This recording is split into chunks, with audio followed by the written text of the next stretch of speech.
one of the specific reasons I brung up, it does you're done a disservice without listening to the podcast, or they have the making of on the HBO app by itself. Mm-hmm. So not even just at the end of the show, but just by Mm-hmm. itself. I didn't realize that one of the writers or the directors of the show is from Israel and Mm-hmm. grew up, born and raised there. And I even mentioned or made the analogy in a couple episodes over, my nigga, whoever is quote unquote at fault in some Palestine versus Israel shit, both them people on both of them sides remember atrocities made by the other and they think they right. And you got to understand the point of this show, the point of um the second game, by the people who made it are literally telling you what we were doing with it, what it is. We're telling you, in the land of eye for eye, the blind man is king. There is no right, there is no wrong, there is just perspective, right? So, like, that is the point of it all. Yeah. And, some people do not feel bad for Ellie. Wait till you see Abby's side. You may not feel bad for Abby. Like, Mm-hmm. there is no moral superiority.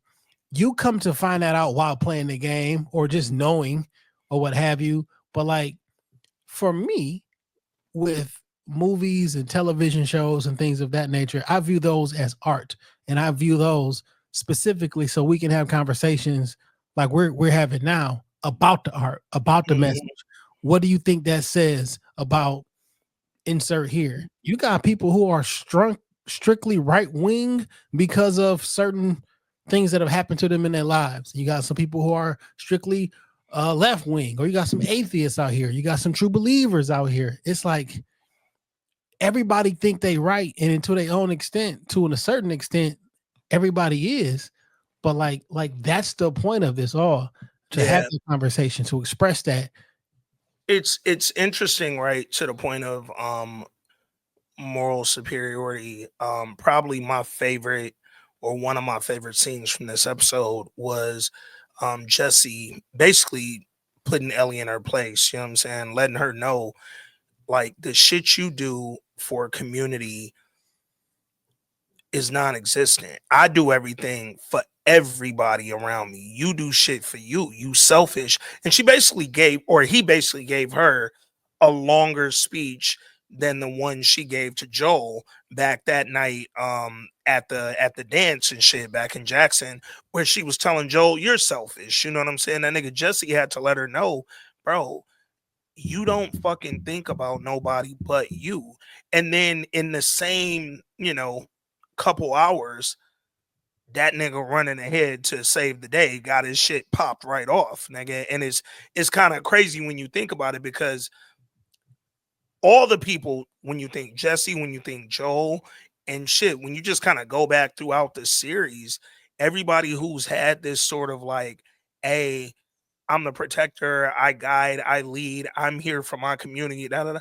All them niggas have ended up dead at one point. Like, it's not a, to be selfish in a world where humanity doesn't exist ain't really a bad thing, because you can die either way. Like, there's no moral superiority when there's literally nothing left on earth but death.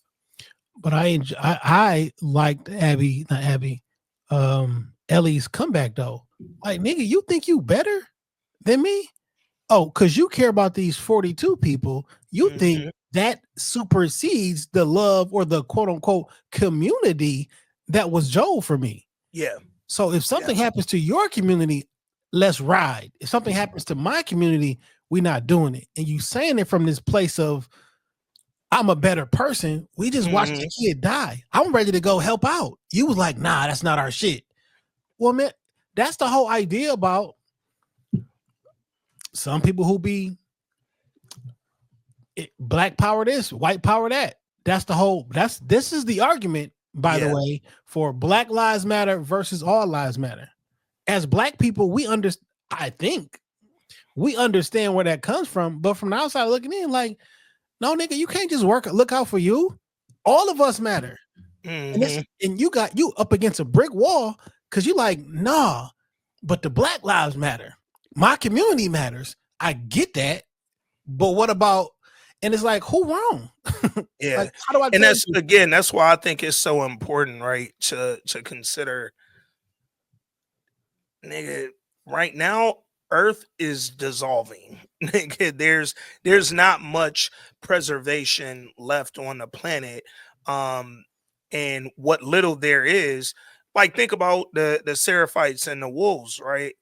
These niggas is at war over what exactly? You know what I'm saying? Like, because everybody at some point in every stage of human life has needed something to believe in, right? So the Seraphites believe in what they believe in, the Wolves believe in what they believe in, everybody from Jackson believe in what they believe in. But I can't tell none of y'all are wrong because all of y'all at some point or another have hurt one of the other people you saying is doing you wrong. So it's a This, unique perspective to have during these times. when you default to tribalism, the other side is evil. The other side is the bad side Hmm. because nigga, this our side. Like on some the Europeans and the Indians or the Hmm. Natives Americans. Do the Europeans thought that them niggas was savages because y'all scalped some niggas, Hmm. right? I don't know what happened that caused that. I'm 14 years old and you scalped my father. I hate all you niggas, right? When you grew up in Iraq and you born in 1999 or 1996, you born in Kosovo, nigga, you hate America. Yeah. You live in a town that is rebel and our trucks and tanks drive through all the time. You hate us. No, it don't matter what happened before. All I know is you killed my family. You blew up a wedding, and my entire family was there, and now they're dead. Yeah. I hate you. I don't care what you do, and that it's literally what's going on. It's October 6th. Wasn't that the October 6th? The um niggas came from not helicopters, balloons out the sky and murdered and shot and killed people.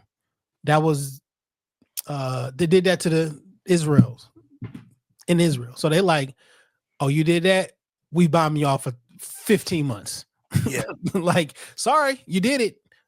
You guys are bad, you guys are evil, and we got the right to protect ourselves. And like that's some Seraphite and wool shit. And then you have somebody who grew up in that writing the story and telling you this is what I'm expressing to you, trying to get you to look at it in a different lens, um the same as Stan Lee on some civil rights shit, and we're gonna put this through the X-Men category, right? We're Hmm. putting X-Men comic books where the civil rights movement, where I got Malcolm X as Magneto and I got Professor Xavier as Martin Luther King. And the way that I use my art to try to soften the society is I'm gonna give these characters different. I'm gonna call them something different, but they moving through the civil rights movement, right? Yeah. And like, in order for me, I want you to have some empathy with me. But in order to empathize, you have to step in my shoes. Well, how do I get you in my shoes? Because if I just say, imagine you're a black man, you're never gonna do that. Because I inherently don't like you for whatever reason. But if I look at something else and I draw up I don't even know that you cooking me and giving me the game. And then when somebody makes the analogy for you, it's like, oh shit, so that's what they feel.